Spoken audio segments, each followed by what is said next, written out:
इस adventure film की शुरुआत होती है एक बहुत ही बड़े माइनिंग फील्ड को दिखाते हुए, जहां पर कई सारे वर्कर्स काम किया करते थे। उसी जगह पर हमें एक छोटा सा बच्चा दिखाया जाता है जो कि अपने फादर के आने का वेट कर रहा था। जब वो बच्चा अपने माइनिंग फील्ड के पास जाकर खड़ा हुआ तो उसे बहुत ही ज्यादा अजीब तरीके की आवाजें सुनाई देने लगी। वो बच्चा काफी डरते हुए अपने फादर की कार में आकर बैठ गया और काफी ज्यादा डरा हुआ था। थोड़ी देर के बाद उसके फादर, जो कि उसी माइनिंग फील्ड में एक वर्कर का काम किया करते थे, वो उस जगह पर आकर के अपने बेटे से पूछता है कि आखिर तुम्हें क्या हुआ।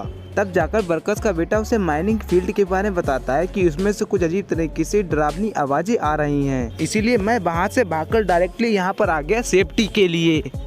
लेकिन उस बच्चे का फादर कहता है कि माइनिंग फील्ड में तो कुछ भी नहीं है, वहाँ पर तो कुछ वर्कर्स काम कर रहे हैं जिनकी काम करने की आवाजें तुमने सुन ली होंगी। जिसके बाद उस बच्चे का फादर कह रहा था कि थोड़ी देर के बाद मैं अपना काम खत्म करके तुम्हारे पास आता हूँ, जिसके बाद हम तुम्हारे भाई लूकस को लेने चले जाएंगे। वो बच्चा तो अपने फादर की कार में बहुत ही आराम से बैठ गया और तभी अचानक से उस बच्चे का फादर जब माइनिंग फील्ड में एंटर करता है तो उसे भी कुछ खतरनाक आवाजें सुनाई देने लगी। अब उस बच्चे के फादर को इतना तो पता था कि ये निकलने वाली आवाजें उनके वर्कर्स की तो नहीं हो सकती, जरूर ये कोई और है। इसीलिए उस बच्चे का फादर सीधा चला जाता है अंदर की तरफ चेक करने के लिए और ये पता करने के लिए कि आवाज कहाँ से आ रही। वहाँ पर उस आदमी के साथ और भी वर्कर्स भी मौजूद होते हैं जो कि उसी प्रॉब्लम को देखने आए थे। हालांकि उन्हें लग रहा था कि कोई मशीन प्रॉब्लम होने की वजह से ये आवाजें आ रही हैं, लेकिन अगले ही मूवमेंट में अचानक से वहाँ पर एक अजीब तरीके का क्रीचर आ जाता है जिसने कि अपने नुकीले पंजों से वहाँ पर जितने भी एम्प्लॉय मौजूद होते हैं उनके ऊपर हमला करके उन्हें खत्म करना भी स्टार्ट कर दिया था। वो क्रिएचर तो उस बच्चे के फादर को भी नहीं छोड़ता और सभी लोगों को जान से मार देता है। चारों तरफ अंधकार होने के कारण उस क्रिएचर को देखा भी नहीं जा रहा था, लेकिन ये बात तो क्लियर होती है कि उस क्रिएचर ने वहाँ पर जितने भी एम्प्लॉय होते हैं सारे के सारे लोगों को खत्म कर दिया होता है। अब यहाँ पर कई घंटे बीतने के बाद उस बच्चे के फादर नहीं आ रहे थे। यहाँ पर गाड़ी के अंदर उस बच्चे को माइनिंग फील्ड में से कुछ भयंकर आवाजें फिर से सुनाई देती हैं, इसीलिए वो अपने फादर को बुलाने के लिए माइनिंग के दूसरे फील्ड के दरवाजे तरफ चला गया। हालांकि उस दरवाजे फील्ड की तरफ काफी ज्यादा अंधेरा होता है और वो अपने फादर को लगातार आवाजें देता ही जा रहा था। हालांकि उसे रिटर्न में कोई भी रिस्पांस नहीं मिल रहा था, इसीलिए वो बच्चा भी बिना कुछ सोचे समझे अपने फादर को बुलाने के लिए अंदर की तरफ चला जाता है। देखते ही देखते वो अंधकार में गायब हो गए। अंदर से हमें फिर से जोर से चिल्लाने की आवाज आती है और पहला सीन यहीं पर कट हो जाता है। अब हमें कई महीनों बाद का यहाँ पर मूवमेंट दिखाया गया जहाँ पर जूलिया नाम की एक प्रोफेसर स्कूल में कई सारे बच्चों को पढ़ा रही थी।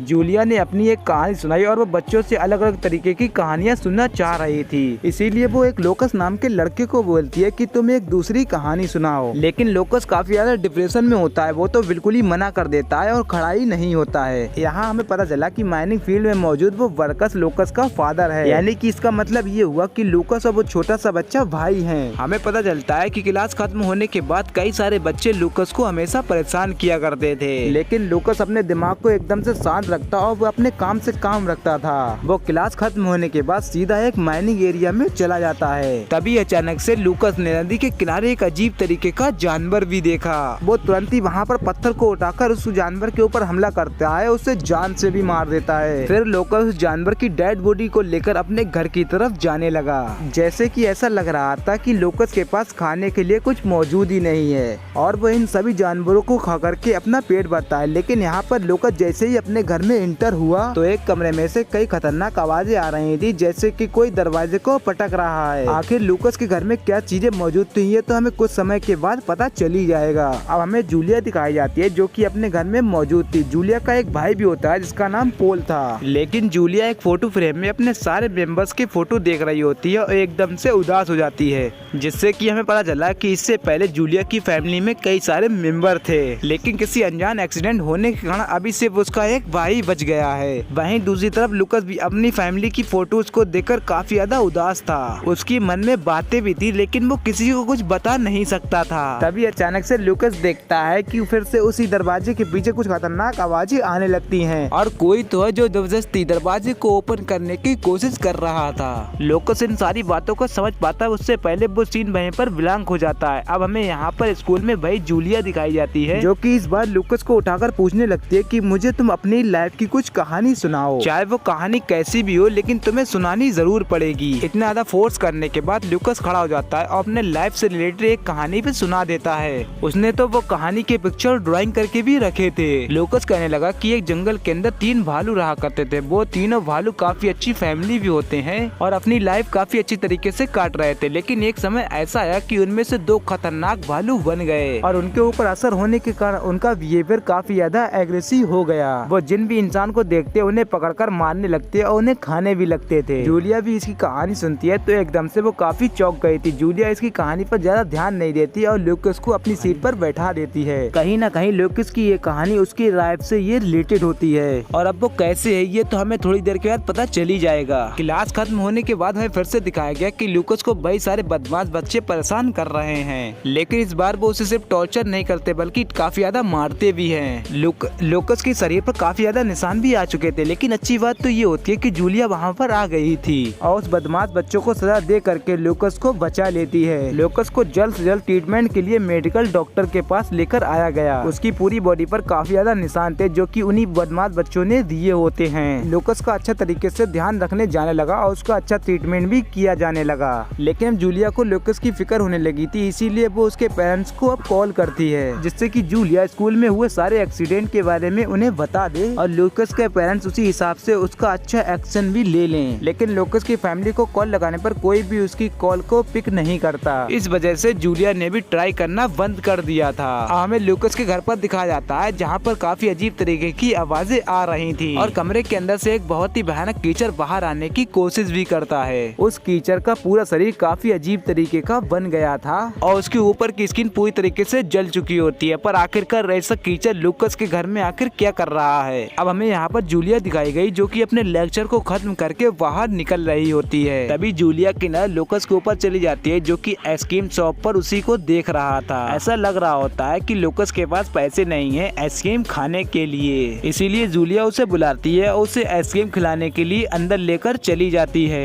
यहाँ पर जूलिया ने लूकस से बातें करते हुए उसके भाई के बारे में पूछ लिया। वो पूछ रही होती है कि आखिर तुम्हारा भाई कहाँ पर है जो कि कई समय से स्कूल नहीं आया। तभी लूकस उसे साफ साफ बता देता है कि मेरा भाई हमेशा की तरह मेरे फादर के साथ मौजूद था और वो आज भी मौजूद है, क्योंकि उसने लूकस के फादर को कॉल लगाने की कोशिश भी की थी, लेकिन वो बिल्कुल ही रिप्लाई नहीं दे रहे थे। अब लूकस सारी एक्सचेंज खत्म करने के बाद जूलिया से कह रहा होता है कि अब मैं जा रहा हूँ और आप मेरे बारे में बिल्कुल पता करने की कोशिश मत करना। जूलिया एकदम से शॉक में हो गई कि आखिरकार लूकस ऐसा क्यों बोल रहा है। लूकस तुरंत ही उस आइसक्रीम शॉप से निकलकर अपने घर की तरफ बढ़ने लगता है। रास्ते में उसे कुछ पक्षी और मरे हुए जानवर मिलते हैं जिन्हें कि वो ले करके उधर जा रहा होता है अपने पर्पस की तरफ। वही हमें पीछे की तरफ दिखाया जा रहा था कि जूलिया अपनी कार से उसकी घर की तरफ आ रही है, क्योंकि उसे लूकस के पेरेंट्स से कुछ बातें करनी थी और उन्हें बताना था कि लूकस के ऊपर अब क्या बीत रही है और अब वो छोटे बेटों को अब क्यों स्कूल नहीं भेजते। जूलिया चुपचाप कार से उतर करके जैसे ही घर की तरफ जाती है तभी उसे अचानक से वही खतरनाक आवाजें सुनाई देने लगी जो कि उसी कमरे में से आ रही थी। ये आवाजें इतनी